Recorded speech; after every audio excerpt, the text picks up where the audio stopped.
Baik Bapak Ibu sekalian, selamat pagi semuanya. Assalamualaikum warahmatullahi wabarakatuh. Salam sejahtera bagi kita semuanya. Om Swastiastu, Namo Buddhaya, salam kebajikan. Saya izin share slide untuk sesi pada pagi hari ini. Tadi kita sudah dengar Pak Hermawan menjelaskan konsep SIAL itu sendiri, dan juga rekan saya Mas Ardi ya sudah menjelaskan konsep SIAL itu sendiri. Saya akan merek up dengan bagian entrepreneurship dan leadership-nya ini. Dan ini juga merupakan bagian yang sangat krusial dalam membentuk suatu keunggulan kompetitif, baik itu perusahaan soto yang di pinggir jalan sampai ke perusahaan global. Jadi apapun jenis usahanya, ukurannya, itu semua perusahaan dan itu berusaha. Dan saya selalu menekankan bahwa saya sekarang coba menghindar menggunakan istilah pelaku UKM, tapi saya lebih cenderung menggunakan istilah pengusaha mikro, kecil, dan menengah. Pengusaha itu mempunyai berpikir, bersikap, bertindak seperti seorang pengusaha, layaknya seorang pengusaha. Jadi berusaha, esensinya ada di situ. Baik, saya akan coba lanjutkan. Semoga slide-nya sudah kelihatan. Saya akan masuk ke bagian entrepreneurship dan leadership. Saya mulai dengan 3 hal, yaitu why, what, dan how. Mungkin ini saya akan mulai dari sini dulu. Sebentar, saya akan rapikan dulu. Nah, step pertama saya akan menjelaskan mengenai why-nya dulu. Nah, ini yang kita lihat tadi. Selalu ada dikotomi sebetulnya antara entrepreneurship dengan entrepreneurship dengan leadership sebetulnya. Dan kita lihat sebetulnya di mana sih soal entrepreneurship dan leadership di masa krisis itu sendiri. Kalau kita lihat yang di sebelah kiri, itu ada, saya tunjukkan analisis. Nah, ini sebelah kiri ini. Sebetulnya kalau di masa normal, kita cukuplah pakai professionalism dan management, ya dikit-dikit leadership, entrepreneurship, oke lah. Bahkan kadang-kadang nggak ada entrepreneurship juga nggak apa-apa, karena apa? Order datang sendiri gitu ya. Brand kita udah kuat dan sebagainya, begitu yang sudah dilalui masa-masa seperti itu. Dan profesional artinya apa ya? Kita fokus aja ke job description, ya kan? Bertindak sesuai hierarki, siapa bosnya, siapa anak buah dan sebagainya. Fokusnya ke problem solving. Management, fokusnya ke pencapaian hasil jangka pendek dan menengah. Kemudian manajemen bergerak pada konteks sumber daya. Kita punya sumber daya apa nih? Kita apa kapabilitasnya? Seperti itu. Jadi ujung-ujungnya adalah apa? Penciptaan nilai, value. Tetapi tadi Pak Herman sudah menjelaskan bahwa justru dalam saat krisis ini peran kewirausahaan makin kelihatan pentingnya. Banyak perusahaan, entah itu kecil, menengah, mikro, bahkan individual, bahkan sekalipun, dia langsung kolaps begitu dia nggak memiliki kewirausahaan. Apalagi leadership. Jadi kita lihat bahwa dalam masa krisis ini, values itu makin kelihatan. Seperti ini. Ya kan? Dalam kondisi baik, wah semuanya baik. Dalam kondisi krisis kelihatan nih, quote-unquote, belangnya ya, kurang lebih begitulah ya. Oh ternyata dia begitu, oh ternyata dia begini, dan sebagainya ya. Itu baru kelihatan, itu values sebetulnya. Jadi kewirausahaan itu fokusnya kemana? Ke kreativitas, ke produktivitas, tadi yang sudah dijelaskan oleh Mas Ardi ya. Kemudian melihat peluang, bukan cuma ancamannya saja. Kemudian leadership, ini fokus pada pemikiran jangka panjang. Big picture-nya bagaimana? Seperti itu. Bergeraknya dari konteks visi, misi, nilai-nilai, atau values itu sendiri. Nah, mohon maaf, tapi kadang-kadang ya, seringkali di UKM kadang-kadang, kita ngomong visi, misi, wah itu kan buat perusahaan enggak juga loh. Visi, misi itu ada dari awal sebetulnya, justru. Justru disitulah. Dan banyak sekali perusahaan-perusahaan yang berhasil itu berawal dari visi, misi yang simple-simple juga, yang ada di tahap awal pembentukan perusahaan itu sendiri. Jadi kita lihat pada sisi kiri adalah value, sebelah kanan adalah values. Berikutnya, nah ini yang tadi sudah disampaikan oleh Pak Hermawan, bahwa kalau kita ngomong brand, kita sekarang nggak bisa nih bergerak sendiri kan, kita harus menjadi kolaborator, kita harus masuk ke dalam satu network, dan hati-hati dengan network itu kan jaringan ya, jaringan kerja begitulah ya. Pertanyaannya adalah network ini working apa enggak? Kalau networknya nggak working, jangan deh. Itu yang perlu kita lihat, networknya working apa enggak? Kalau namanya collaborator, kita collaborate bener enggak? Bukan cuman ya kenal-kenal apa gitu, enggak lalu enggak collaborate enggak, tapi benar harus collaborate. Dan susah ya kalau kita sekarang tidak melakukan networking dan collaborating ya. Kemudian dari sisi customers, kenapa disebut opportunity seeker? Karena kita harus melihat pasar bagaimana. Siapa nih customer kita? Ada kesempatan apa di situ? Positioning apa yang harus kita pilih untuk menentukan Kita mau di mana? Itu adalah opportunity seeker. Dan di sebelah sini, produk ada diferensiasi juga di sini. Itu risk taker. Kita menunjukkan produk, menentukan diferensiasi itu risk taking. Itu esensi banget dari satu entrepreneur sebetulnya kalau kita lihat. Jadi makanya di tengahnya ada values. Dan secara umum kita lihat, kita nih value with values. Kita cari profitability, tapi ada nilai-nilainya. Nggak greedy, nggak tamak, nggak bohongin orang gitu ya. Dan apa namanya, nggak cuma fokus ke sebagai economic animal, binatang ekonomi, tapi juga ada values-nya. Sebetulnya itu. Ini yang kita coba lihat ke depannya. What-nya sekarang. Nah ini dia. Seringkali ini pernah kita tulis dalam satu white paper, nanti bisa dibagikan lagi di sesi ini, bisa nanti di WhatsApp group juga, ada white paper-nya. Kita lihat bahwa sebetulnya orientasi pasar ini penting sekali sebetulnya. Tapi nggak semua punya orientasi pasar. Kapasitas produksi penting sekali, tapi nggak semua juga punya kapasitas produksi. Nah, seringkali banyak perusahaan yang baru perintis, dia ini harus segera menentukan mau kemana dia ini. Mau jadi sekedar produsen nggak apa-apa juga, mau jadi sekedar pedagang juga nggak apa-apa, atau menjadi pebisnis. Ini yang kita perlu lihat lebih jauh lagi. Kalau dia hanya kuat di kapasitas produksi, kapabilitas produksi, mungkin dia jadi produser aja dah. Dan ini banyak di UKM yang mengaku dia itu UKM pengusaha, tapi sebetulnya dia hanya memproduksi, tapi nggak bisa jualan. Ada juga kok UKM yang sifatnya trader, pedagang. Dia nggak bisa produksi, tapi dia kulaan dari mana-mana. Nggak apa-apa juga. Tetapi kalau kita orientasi pasarnya kuat dan kuat juga kapabilitas produksinya, maka kita menjadi pebisnis yang beneran. Unggul dalam ketiga kapabilitas manajemen, produk, pelanggan, dan merek. Yang tadi kita sudah sebutkan dalam segitiga. Fokusnya apa? Menyimbangkan nih, sumber daya saya gimana nih? Pasar maunya apa nih? Bukan cuma saya bisa bikin apa aja. Kalau produsen saya bisa bikin apa aja. Karena tidak terlalu market oriented, kurang lebih seperti itu kan. Itu dia fokus ke sumber daya. Sedangkan ini trader, dia fokusnya kemana? Ke kebutuhan pasar. Pasar maunya apa? Dia sangat market oriented gitu kan. Dia maunya market base aja, tapi dia nggak bisa produksi. Makanya dia cari dari kiri kanan dan sebagainya. Nah, jadi ini adalah kuadran kewirausahaan. Kita ada di mana? Yang penting kita bisa ke atas ini produsen atau ke pedagang atau jadi pebisnis yang beneran. Tapi jangan di sini terus nih. Ini permasalahannya yang selalu disebutkan. Kita nggak bisa naik kelas, nggak bisa scale up, nggak bisa speed up dan sebagainya. Berikutnya, how-nya sekarang. Nah ini tadi, kalau misalkan kita ini perintis, berarti apa? Kita sebenarnya belum jalan nih. 3 kapabilitas dasar dari namanya pemasarannya belum jalan. Manajemen pelanggan belum jalan-jalan amat, manajemen produknya juga belum jalan amat, manajemen mereknya juga belum jalan amat. Tetapi kalau kita produsen, kita paling nggak harus kuat dalam manajemen produk. Kita namanya produsen, nggak bisa manage produk gimana dong? Itu aneh sekali, meskipun juga ada sedikit lah, oke lah kita manage pelanggan, sedikit di manage merek lah gitu lah ya. Kalau kita masih dalam posisi trader, kita fokusnya di mana? Managing pelanggan. Pelanggan harus kita manage, meskipun kita juga ada sedikit yang lainnya.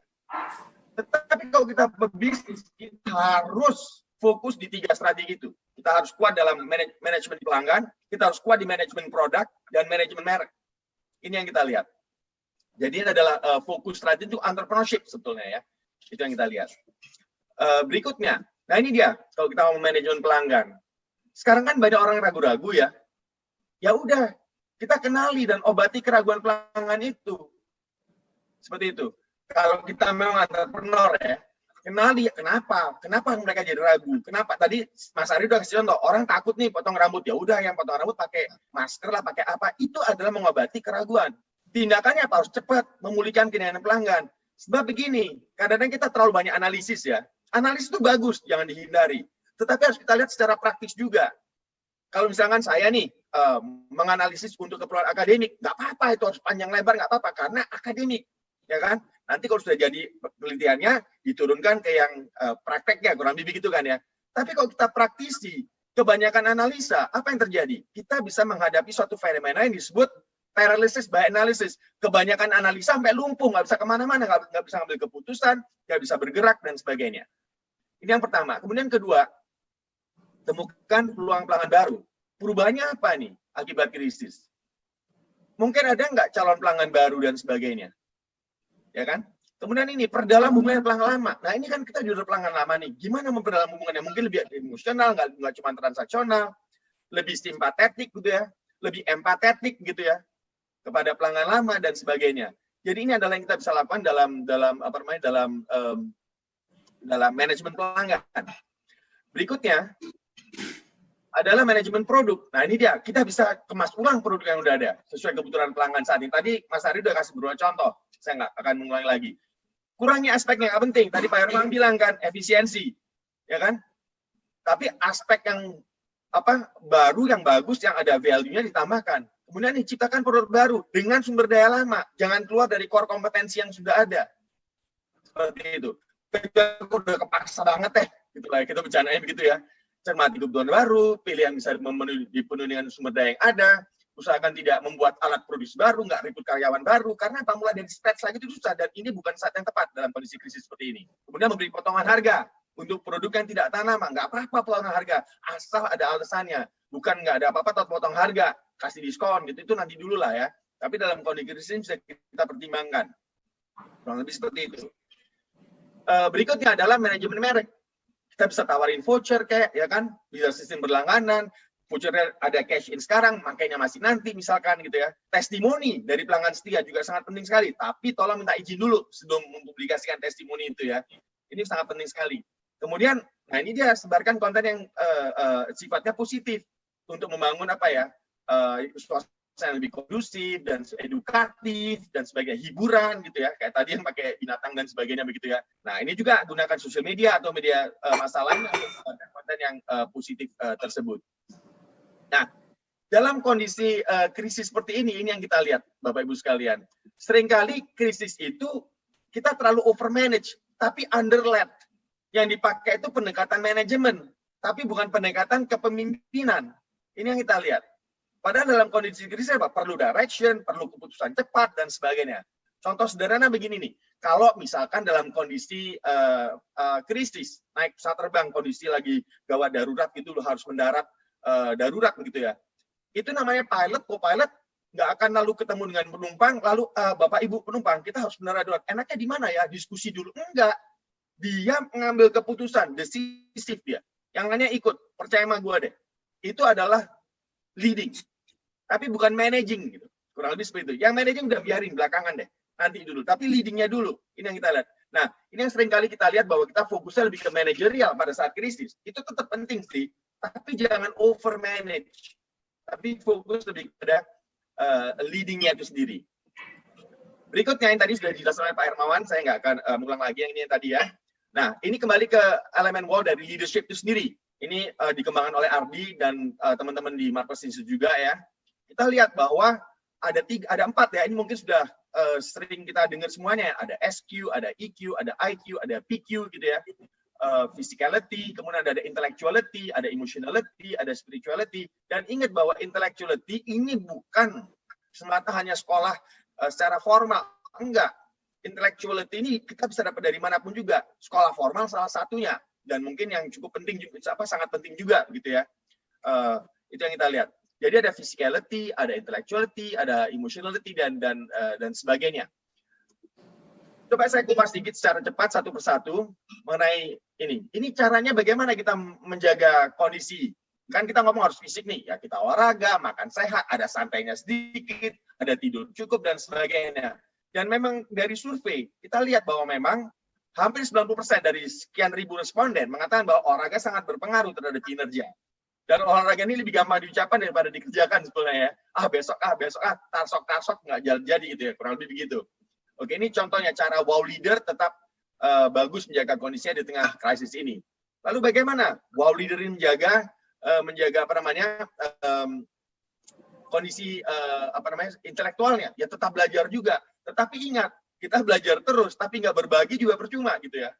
Dan Bapak Ibu sekalian, ilmu atau apa yang kita punya pengalaman dan itu kalau dibagikan, jangan khawatir deh.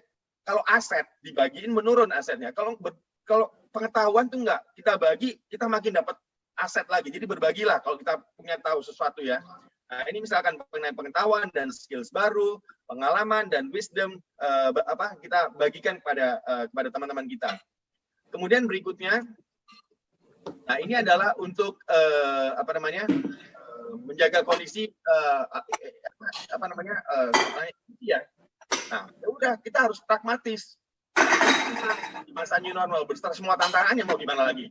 Kita pakai kita bisa survive, kita bisa surviving di new normal, kita mempersiapkan untuk next-nya, dan kita mengaktualisasikan nanti pada saat post COVID-19 selesai itu. Tapi intinya apa? Optimis. Mohon maaf, beberapa hari yang lalu, kemarin kalau nggak salah ada satu orang, ya saya sedih banget ya, dia ini sudah orangnya cukup terkenal, dikenal pinter dan sebagainya. Itu ngomongnya pesimisme terus mengenai Indonesia. Saya nggak ngerti gitu loh. Dia boleh deh sedikit skeptis, tapi simpen deh. Tapi kalau di depan orang, dia harus membagikan optimisme. Itu yang diperlukan oleh orang banyak. Kita jangan jadi orang kayak gitu dah. Kita tahu nanti bahwa sayur yang cocok ya. memang sulit. Tetapi kita harus juga optimisme.